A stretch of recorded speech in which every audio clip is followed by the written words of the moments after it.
Como introducción, quería comentarles que Pensión 65 es un programa que se ejecuta a nivel nacional, que se ejecuta desde el Ministerio de Desarrollo e Inclusión Social. Yo sé que ya han compartido el tema de cómo el Ministerio se ha organizado y cómo está organizando sus políticas. Entonces, formamos parte de la política Incluir para Crecer, ¿no?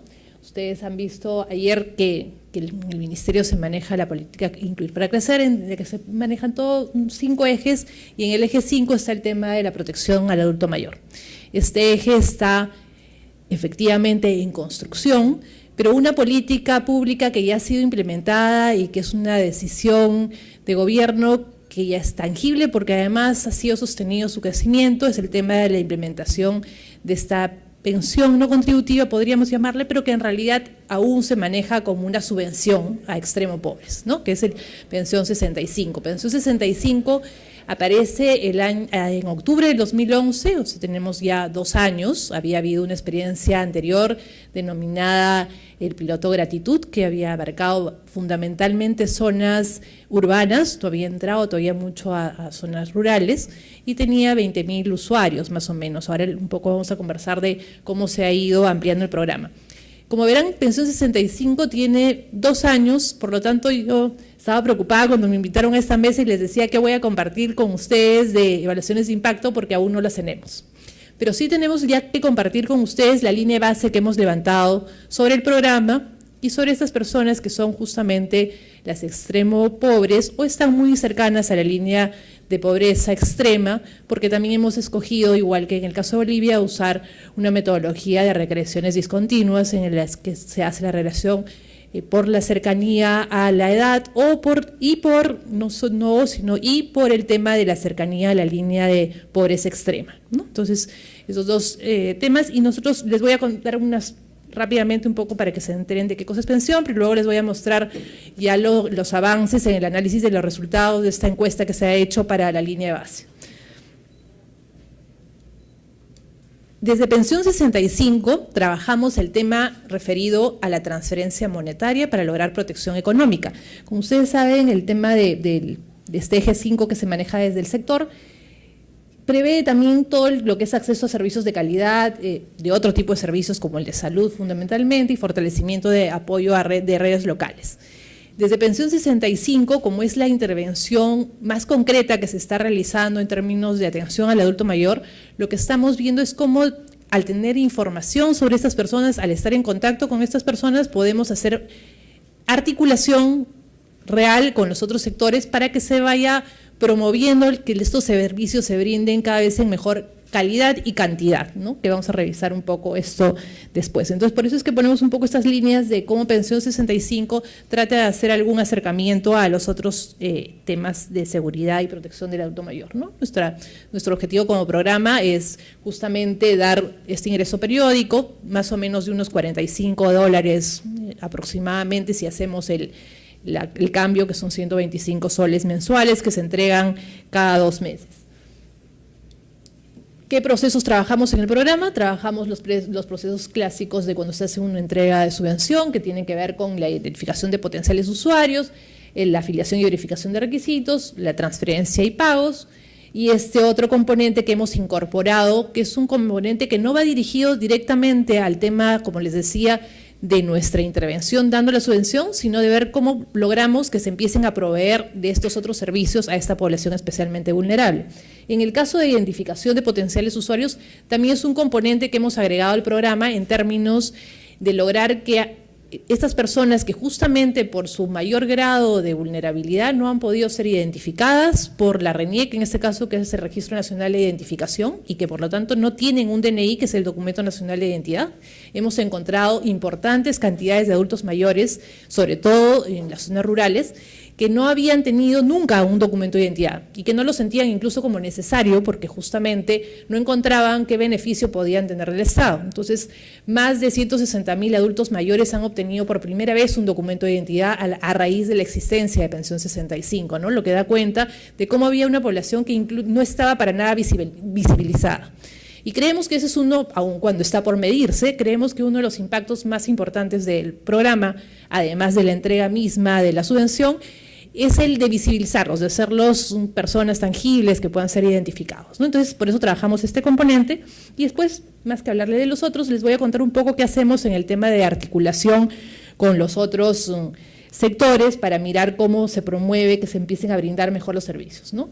En el tema salud estamos trabajando lo que denominamos las campañas de salud en los puntos de pago. Por la dinámica, ustedes han visto en las estadísticas que nos mostraba Jorge hace un rato cómo el Perú tenía una intervención, un gasto social bastante chico en comparación a los otros países de la región. En estos últimos años ese gasto se viene ampliando de una manera significativa, todavía no tenemos seguramente los niveles que deberíamos tener, pero sí se ha incrementado significativamente el gasto social, pero sin embargo esta población en específico, la del adulto mayor, no tenía ninguna atención real de casi ninguno de los sectores, ¿no? Y aún todavía tenemos muchas dificultades. Cuando les cuente un poco lo de algunos avances que tenemos también de unas evaluaciones cualitativas que estamos haciendo, les voy a comentar un poco qué es lo que se ha encontrado en la realidad. Entonces hacemos estas campañas en puntos de pago para promover que el sector salud empiece a mirarlos, empiece a conocer sus necesidades, empiece a generar servicios adecuados para ellos, ¿no? Que los profesionales de la salud y todos estén preparados para atenderlos, aun cuando podemos tener la infraestructura, nosotros y en teoría los paquetes de seguridad desarrollados, tenemos un seguro integral de salud a nivel nacional al que pueden acceder todos los adultos mayores. Muchas veces los funcionarios, más que los funcionarios, los prestadores directos de salud incluso no conocen que pueden usar estos servicios. Entonces, por eso a veces pasa que la persona va a pedir el servicio y no lo recibe porque no sabe que incluso esta prestación está pagada por ese seguro integral de salud, ¿no? Entonces no se están prestando de la manera real y por eso es que intervenimos en este espacio generando estas campañas de salud para los usuarios del programa. En el tema de identidad que les comentaba, para ver que les provean del DNI, se hacen campañas con RENIEC. Y estamos trabajando un tema nuevo que es el de saberes productivos, se denomina. ¿En qué consiste el tema de saberes productivos? Que es muy chiquito, es inicial, es incipiente, lo estamos realizando en algunas zonas como a manera demostrativa. Nosotros encontramos que las municipalidades distritales con las cuales nosotros trabajamos, que son más de 1.800 a nivel nacional, aun cuando creen los centros integrales de atención al adulto mayor, no tienen estrategias de cómo relacionarse con el adulto, qué en concreto darle como actividad para trabajar con ellos, porque son adultos muy diferentes a los que tenemos en zonas urbanas y quizás de alguna manera se han desarrollado algunas estrategias para atenderlos en las zonas urbanas, pero en las zonas rurales no habían esas estrategias. Entonces, a partir de eso, empezamos a mirar un poco qué hacíamos a este respecto y se ha diseñado una forma de intervención para que la implemente el municipio, ¿no? La idea es que nosotros les damos la asistencia técnica para que en el marco de sus centros de atención del adulto mayor, que es los que promueve el sector, el MIMP, el Ministerio de Poblaciones Vulnerables y de la Mujer, puedan desarrollar esa estrategia. Y esta estrategia consiste en mirar qué es lo valioso en los adultos mayores rurales. Nuestro país es muy rico en cultura, entonces lo que hemos identificado, lo que se identificó, es que deberían ser reconocidos por lo que portan, por ser ellos los portadores de esta riqueza. Hay muchos trabajos de cómo se recogen saberes, pero nunca centrados en el que los porta. Muchas veces recogemos metodológicamente y perfectamente de qué se trata el saber, lo documentamos y todo lo demás, pero la persona sigue estando desprotegida. Ese que lo portaba sigue sin tener protección. Entonces, lo que se ha desarrollado es una estrategia en el que el espacio, se crea un espacio formal dentro del municipio. Lo que pedimos es que el municipio tenga espacios formales, por lo tanto establece un compromiso real con personal que puede intervenir en estos procesos, para que de manera permanente los adultos mayores tengan dónde reunirse, dónde identificar primero ellos mismos eso que saben que es valioso y que ellos mismos a veces no saben que es valioso, y que a partir de eso puedan empezar a compartirlos con la comunidad y con otras generaciones. Y que no sea solo el discurso que compartimos sobre lo valioso que es un adulto mayor, sino que las otras generaciones lo ven como algo interesante e importante. Por eso es que se trabaja este aspecto y está dando resultados interesantes y valorados ya por el adulto mayor y su comunidad. Y le hemos puesto además el saber productivo porque queremos que esté vinculado a que la comunidad lo puede usar y que no es algo que es solo para guardar en los museos, ¿no? algunas fotos de los adultos mayores en esos espacios que les comentaba a nivel rural y ya compartiendo con jóvenes. Tenemos en los pilotos que hemos hecho, ya hay participación en las escuelas y hay una demanda importante de las escuelas por recibir a los adultos mayores. Ya entrando a los resultados del programa y dónde estamos ahorita, ¿no? El programa está a nivel nacional. Como ustedes ven, pueden mirar en la zona sobre todo del sur, es donde tenemos la zona andina, donde hay a nivel de población y de pobreza en nuestro país tenemos más población en condiciones más vulnerables y por lo tanto fue ahí donde se priorizó el ingreso. Entonces tenemos departamentos donde ya tenemos más de 40.000 usuarios, otros departamentos donde también hay niveles de pobreza importantes donde tenemos más de 20.000 y otros departamentos que tienen menores niveles. Por ejemplo, podemos mencionar Tumbes con 540 o Tacna con 773, pero justamente es por su tamaño y por sus niveles de pobreza, ¿no? Entonces, ¿cuáles fueron los criterios han sido los criterios de priorización por donde hemos concentrado nuestros esfuerzos de acuerdo al presupuesto disponible? Esto es para que conozcan un poco cómo se ha dado la evolución del programa. En realidad, la evolución del programa ha sido rápida, que era uno de los objetivos que teníamos, de poder ir atendiendo a un porcentaje importante de la población. Como les comentamos, el piloto anterior tenía 20.000 usuarios, empezamos en enero del 2012 con 54.000 y a final de octubre ya estábamos con 290.000, probablemente terminemos el año con más de 300.000 usuarios, ¿no? Entonces, esos son los números que manejamos y que ahora estamos atendiendo a nivel nacional. En cobertura distrital, teniendo en cuenta nuevamente lo que les mencionaba de que tenemos 1.838 distritos, ya hemos llegado a octubre a 1.811, lo cual es bastante importante, es el programa social que a más distritos llega a nivel nacional y teniendo en cuenta la dispersión de nuestro territorio, eso ha tenido un nivel de complejidad interesante, pero que es importante recalcar que lo hemos logrado gracias a que desde el inicio de la estrategia de implementación del programa se decidió trabajar de manera articulada con los municipios. Esto tiene sus riesgos, el tema de trabajar con los municipios, porque los municipios en nuestro caso no siempre tienen todas las capacidades que uno desearía que las tengan, pero a la vez logra que se involucren no solo en la implementación del programa, sino también en la atención del adulto mayor. Entonces, nuevamente, ese es uno de los temas que también consideramos que es de mayor impacto en términos de lo que venimos haciendo en el programa, de que los 1.838 distritos, incluso los que todavía faltan por ingresar, están involucrados en mirar por lo menos al adulto mayor, que antes no lo hacía. O sea, nosotros no teníamos como país ningún programa de esa magnitud mirando al adulto mayor. Mirando a otros segmentos poblacionales sí, pero al adulto mayor ninguno. Entonces, ahora tenemos a los 1.838 alcaldes preocupados de que existe esa población y cómo tienen que atenderla, aun cuando todavía no lo hagan al nivel esperamos, obviamente, pero que ya saben que existe, que está en una determinada zona, que va a su municipalidad a exigir algo, que ellos también los buscan para recoger algunos documentos y ver si efectivamente cumplen. Tienen una veeduría ciudadana sobre ellos de que a quién están interpretando como extremo pobre o no, porque los municipios en nuestro caso tienen una labor directa en los procesos del programa. Entonces eso ha involucrado a que empiecen a generarse otros servicios desde el municipio para el adulto mayor, en términos de movilizarlos y de tratar con ellos. Seguramente a nivel urbano es donde menos se produce esto, porque en las grandes ciudades el municipio es mucho más lejano de sus habitantes. Si vemos a nivel de Lima, por ejemplo, los municipios son mucho más lejanos del usuario que no saben incluso todavía dónde está. Es a nivel rural donde sí se ha dado ese involucramiento. A nivel urbano creemos que es todavía un espacio de trabajo mucho más grande porque la pobreza es de otro tipo y en nuestro país eso se refleja de una manera muy tangible, ¿no? El municipio no conoce dónde están esos adultos mayores, no sabe cómo ubicarlos.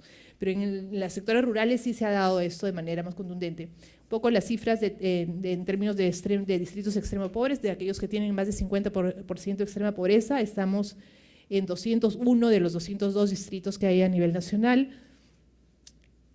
En el caso de los distritos BRAEM, el BRAEM es una zona, tiene esas siglas porque es una zona del país donde hay un tema de violencia por temas de terrorismo y de narcotráfico y que su dificultad de ingreso. Tenemos ya los 50 distritos no cubiertos en términos de que toda la población tenga ya, que todos los potenciales tengan en la pensión, sino de que tenemos ya presencia como programa, pero ya estamos en esas zonas con una importante presencia.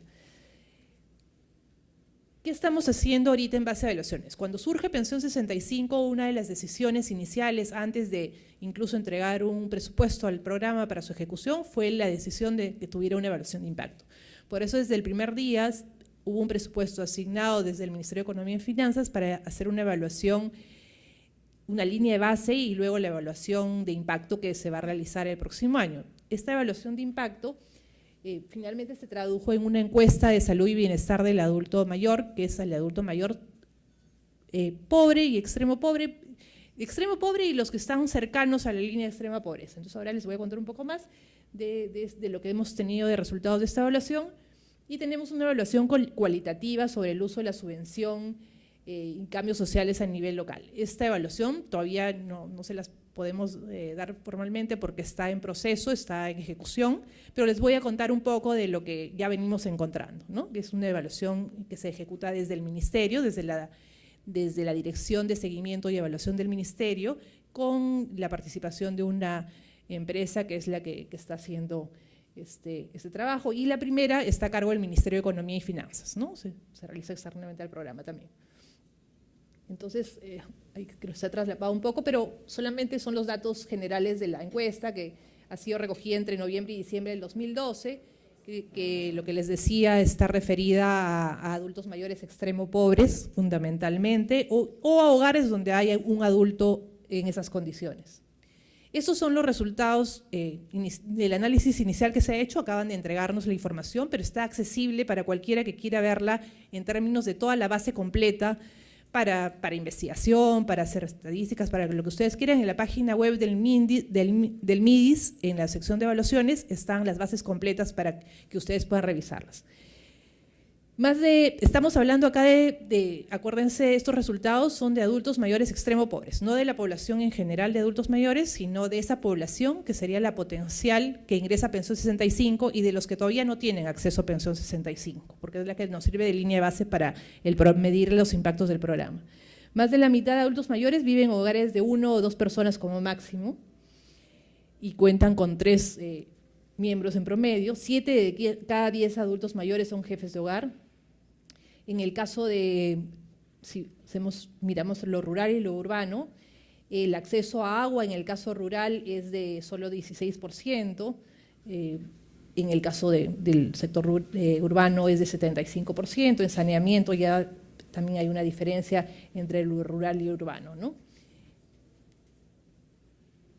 En términos del nivel de capital humano, 7 de cada 10 adultos mayores cuentan con primaria incompleta o menos, lo que da noción de una mayor vulnerabilidad por este tema y cómo también tenemos que hacer cuando nos dirigimos a ellos en términos de la comunicación y todo esto, ¿no?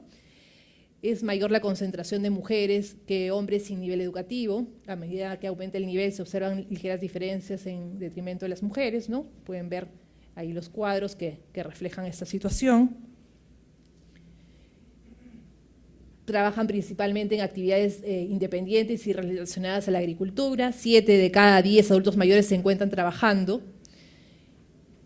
y también predominan actividades de comercio y manufactura, ¿no? Entonces esto refleja nuevamente que estos adultos mayores todavía obviamente continúan trabajando porque de eso viven, ¿no? Antes de entrar al programa igual tenían esos ingresos, ¿no? Ellos perciben su estado de salud como malo o muy malo y 6 de cada 10 adultos mayores reporta tener un mal o muy mal estado de salud, ¿no?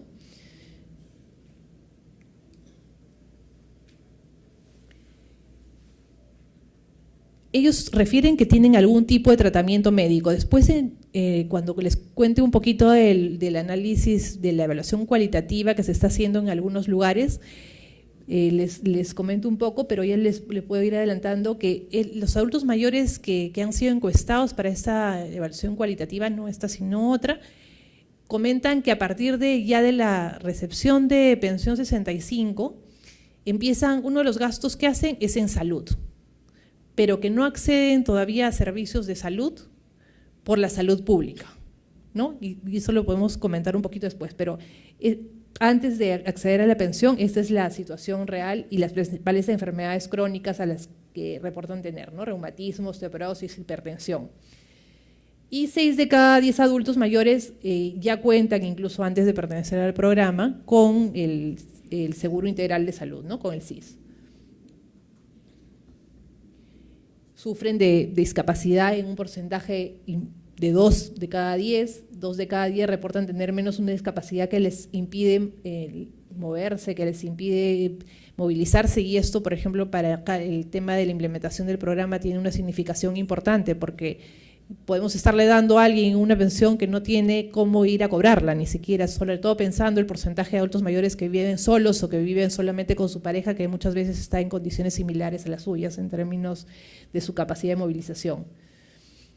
Ese 63.4% reportó consecuencias específicas en su productividad laboral respecto a la discapacidad, y 68.5% reportó dificultades para el desempeño de sus labores. 3 de cada 10 adultos mayores se vieron afectados por una enfermedad o accidente grave en uno de sus miembros del hogar. 21% de los adultos mayores considera que la situación de su familia en el último año ha empeorado, y 6% considera que ha mejorado, ¿no? Estamos hablando de estos adultos mayores donde se ha medido la línea de base.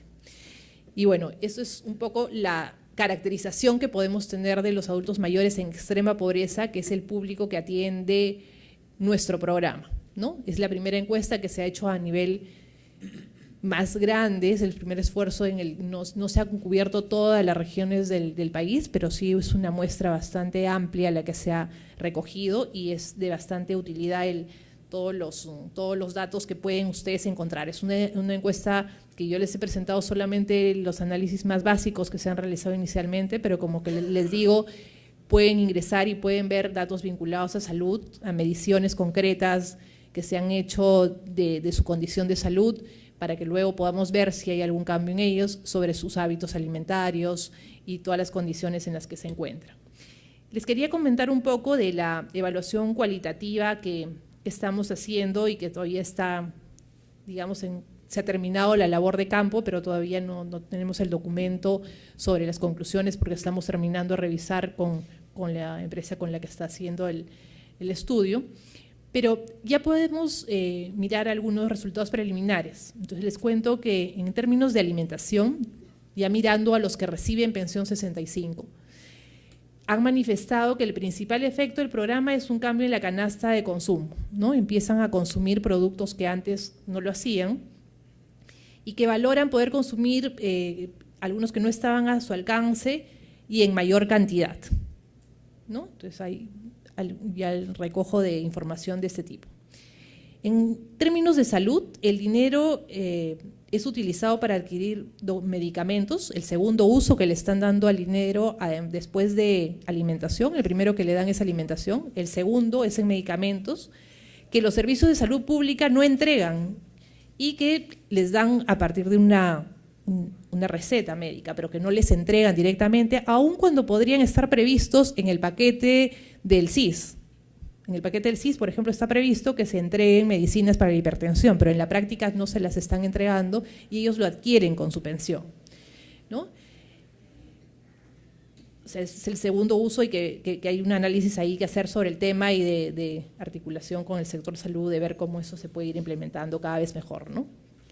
En sus relaciones familiares, en muchos casos, no tenían una relación familiar previa, o sea, que estuvieran en el programa, y que esa relación a partir de la subvención sigue manteniéndose distante en la mayor parte de casos, y que cuando existía una dinámica familiar previa puede encontrarse dos efectos. La familia deja de apoyarlo, dado que ya tienen una pensión, ha sucedido eso, ¿no? Empiezan a decirle, bueno, tú tienes un ingreso, o que los usuarios pasan a aportar, en algunos casos también, alguna parte sobre todo para los niños en los hogares. En sus relaciones con la comunidad nos refieren que se han registrado el inicio de manera incipiente de redes de apoyo entre usuarios, o hacia los usuarios en algunos casos que implican un reconocimiento de la comunidad. Y en los distritos donde se ha aplicado el programa, la intervención que les comentaba, denominada Saberes Productivos, se reporta que los adultos mayores ya están siendo más visibles en su comunidad. Pero también se reportan, teniendo en cuenta que esta subvención no está llegando aún a todos porque se está ejecutando de manera progresiva, se han detectado también algunos casos de envidia y de situaciones de conflicto entre los mismos coetarios, si queremos decir, son personas de la misma edad que podrían estar en la misma condición y ser vecinos y no estar recibiendo aún la subvención. Entonces también les crea una situación de estrés el saber que alguien, a quien puede ser incluso su amigo, aún no recibe el beneficio, ¿no? Entonces también se han encontrado este tipo de cosas en la evaluación cualitativa.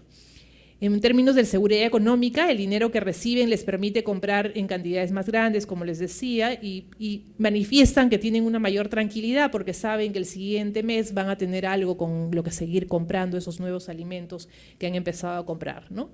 Pero a la vez hay una sensación de inseguridad que se refleja en que en nuestro país todavía lo que tenemos es un programa de atención a esta población especialmente vulnerable, pero no una política de pensiones no contributivas.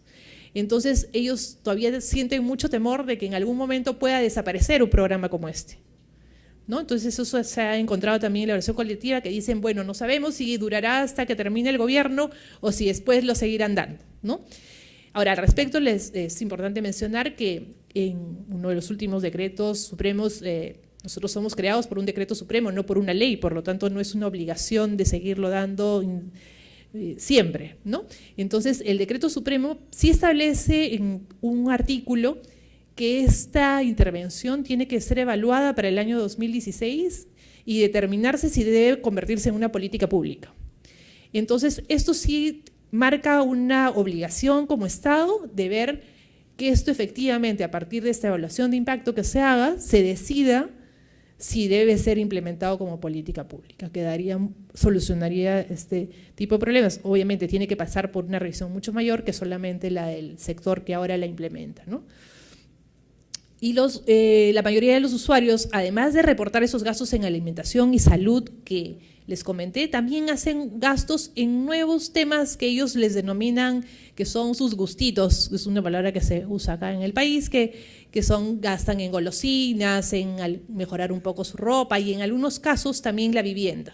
Pero nuevamente reflejan un temor sobre el tema porque dicen de repente si gasto en estos temas me van a retirar del programa. También seguramente, pero programas como el nuestro no son los que generan alcoholismo. O sea, eso es lo que hay que tener concreto, porque hay muchas veces que dicen, hoy no estarán generando alcoholismo, programas como este, darles un ingreso. No, el alcoholismo existe y si efectivamente puede ser que tengan un ingreso adicional que también lo gasten en eso, pero no es que a raíz de que el programa aparece, que a veces a mí me ha pasado que voy a entrevistas en medios y cosas así, y me dicen, ¿y no estarán ustedes promoviendo el alcoholismo? No promovemos el alcoholismo, ¿no es cierto? Entonces, si había gente que era alcohólica, obviamente, seguramente seguirán consumiendo y además para eso también habrá que hacer campañas para que no suceda, ¿no? Y ver de alguna manera cómo se interviene, ¿no? Pero no, si lo gastan en una tampoco sería malo, ¿no es cierto? Entonces, es parte de lo que también nosotros queremos promover como derecho, ¿no? Y ahí hacerles una mención al tema de que en esta evaluación cualitativa también se ha encontrado, porque pedimos que indaguen un poco en el tema de los derechos. Y en los derechos, este concepto no existe para ellos, ¿no? Más allá de que sí crean que tienen el derecho, que están cubriendo un derecho, no, incluso refieren la recepción de esto, porque estamos hablando de población totalmente vulnerable, que son extremo pobres, sienten que les están dando una propina, el Estado les está dando una propina, no lo sienten como un derecho, ¿no? Que es un tema súper grande en el que como país tenemos que trabajar, que los ciudadanos se sientan poseedores de esos derechos, que sepan el concepto de derechos, ¿no? Eso es un concepto de información para esta población con la que nosotros trabajamos. No lo conciben como un derecho, sino como un tema que alguien le está dando algo para ayudarlo, ¿no? Pero no como un derecho. Entonces, esto es otro de los temas encontrados, ¿no?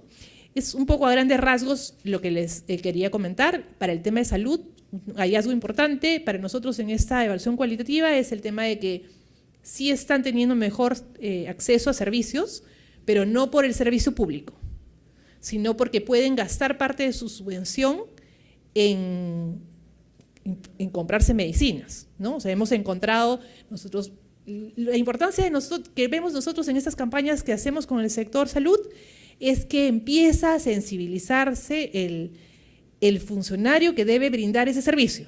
O sea, empieza a conocer que hay una población que no ha sido nunca atendida y que de algún modo tiene que empezar a ser atendida, que tengo que empezar a pedir medicinas para ellos, que tengo que empezar a ver que hayan especialistas que los puedan atender, que actualmente no existen, ¿no? Entonces, más va por ese lado nuestra articulación que por la prestación misma del servicio, que no está a nuestro cargo, ¿no? Pero creemos que los avances que se han logrado son importantes en ese aspecto. Estamos atendiendo a una población todavía restringida, a un porcentaje de toda la población que no tiene pensiones en nuestro país. Hay un porcentaje aún grande de personas que no reciben pensión, aun cuando son pobres o no pobres. Y todavía hay un campo de discusión bastante amplio respecto a ese tema, que tiene que ver más con la mirada del financiamiento, la mirada desde otros sectores, la mirada desde el Ministerio de Economía, desde todos los actores y decisores de política que tengan que intervenir. Y nosotros queremos contribuir como programa desde nuestros aprendizajes de qué sucede cuando se da una subvención de este tipo. Ok, muchas gracias.